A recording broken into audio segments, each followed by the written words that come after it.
Hello guys, this is Bros pro. अगर आपने हमारे चैनल को सब्सक्राइब नहीं किया है तो प्लीज सब्सक्राइब कीजिए और हमारे नए वीडियोस की नोटिफिकेशन के लिए नीचे दिए गए बेल आइकॉन पर क्लिक कीजिए। क्या आप जानते हैं छत्रपति शिवाजी महाराज हमेशा अपनी लड़ाई कैसे जीतते थे? वह अपने स्वराज्य के जासूसों के वजह से अपनी लड़ाई जीतते थे। इतना ही नहीं बल्कि अपने हर शत्रु की जानकारी उन्हें इनसे ही मिलती थी, जिसके आधार पर वह अपनी योजना बनाते थे। और इन सब जासूसों के प्रमुख थे एक शख्स जिनके हर खबर पर शिवाजी महाराज अपने हर युद्ध की व्यूह रचना करते थे। उनका नाम था बहिर्जी नाईक। आज हम आपको बहिर्जी नाईक के बारे में ही बताना चाहते हैं, जो महाराज की और स्वराज्य के सेना की तीसरी आंख थे। बहिर्जी नाईक किले के आसपास के जंगलों में रहते थे। वह पहले अपने पेट की भूख मिटाने के लिए बहुरूपी भेष बदल कर लोगों का मनोरंजन करते थे। वह भेष बदलने में माहिर थे और नकल करने में भी। वह तो बातों में भी बहुत होशियार थे। बहिर्जी की पहली मुलाकात महाराज से हुई तब महाराज स्वराज्य की सैर पर निकले थे। बहिर्जी अपनी कला दिखा रहे थे। उस वक्त उनका यह कौशल महाराज को पसंद आया और महाराज ने इसका फायदा स्वराज्य के लिए करना चाहा। बहिर्जी नाईक को महाराज ने अपने गुप्तहेर खाते में शामिल किया, जो शत्रुओं की जानकारी महाराज को देता था। इसी गुप्तहेर खाते का प्रमुख महाराज ने बहिर्जी नाईक को बनाया। महाराज के इस गुप्त विभाग में लगभग 4 से 6 हजार सैनिक थे, जो महाराज की सेना के खास थे, क्योंकि उनसे मिली हर जानकारी के बिना उनकी हर लड़ाई नाकाम हो सकती थी। इन जासूसों के जानकारी के आधार पर ही महाराज अपनी लड़ाई की चाल तय करते थे। इन सारे 6000 लोगों का नेतृत्व 6 लोग करते थे और इन 6 लोगों के प्रमुख थे बहिर्जी नाईक। यह सारे लोग बीजापुर, दिल्ली, कर्नाटक, पुणे, सूरत इन जगह पर फैले हुए थे। बहिर्जी नाईक ने गलत जानकारी देने पर किले से कड़े लूट की शिक्षा तय की थी, क्योंकि इन जानकारियों के आधार पर ही महाराज युद्ध की तैयारी करते। बहिर्जी के गुप्तहेर खाते की कोई भाषा नहीं थी। वह पंछी और हवा के आवाज से अपने लोगों तक जानकारी पहुंचाते थे, ताकि जानकारी का पता शत्रु को न लगे।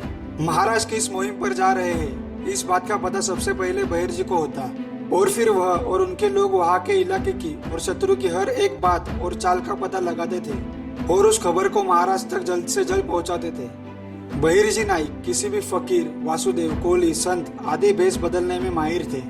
बहिर्जी सिर्फ भेष बदलने में ही नहीं बल्कि किसी के भी मुंह से हर एक बात को चुराने में माहिर थे।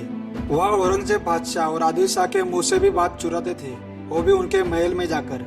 और अगर आदिल शाह और बादशाह को पता चल भी गया कि वह एक जासूस है, तब भी वह बहिर्जी को पकड़ न पाते थे। बहिर्जी न केवल एक जासूस थे बल्कि एक सैनिक भी थे। वह तलवारबाजी और दान पट्टा चलाने में माहिर थे, क्योंकि कब किस घटना का सामना करना पड़े यह उनका विचार था। वह हर एक घटना के बारे में बहुत ध्यान से सोचते थे। शत्रु का जासूस कौन है, वह जासूस क्या करते हैं, वह इसके बारे में भी जानकारी रखते थे।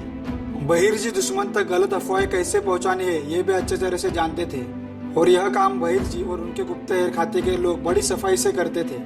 बहिर्जी नाईक केवल शत्रु की ही नहीं बल्कि स्वराज्य की भी हर एक जानकारी के बारे में महाराज तक खबर पहुँचाते थे। महाराज के अष्टप्रधान मंडल के गुप्तहेर खाते के प्रमुख बहिर्जी नाईक थे। वह हर जगह हर वक्त अलग अलग भेष में जाते थे, इसलिए जब भी कभी वो महाराज से मिलने जाते थे तब वह अलग रूप में होते थे और उन्हें सिर्फ छत्रपति शिवाजी महाराज ही पहचान पाते थे। महाराज के दरबारियों को भी पता नहीं था बहिर्जी नाईक के बारे में। दरबारी तो सिर्फ बहिर्जी के नाम से ही चर्चित थे। इतिहास में भी किसी भी पुस्तक में उनके रूप के बारे में कुछ लिखित नहीं है, उनका सिर्फ नाम ही लोग जानते हैं। उनके मृत्यु के बारे में आज तक कोई खबर नहीं मिली है।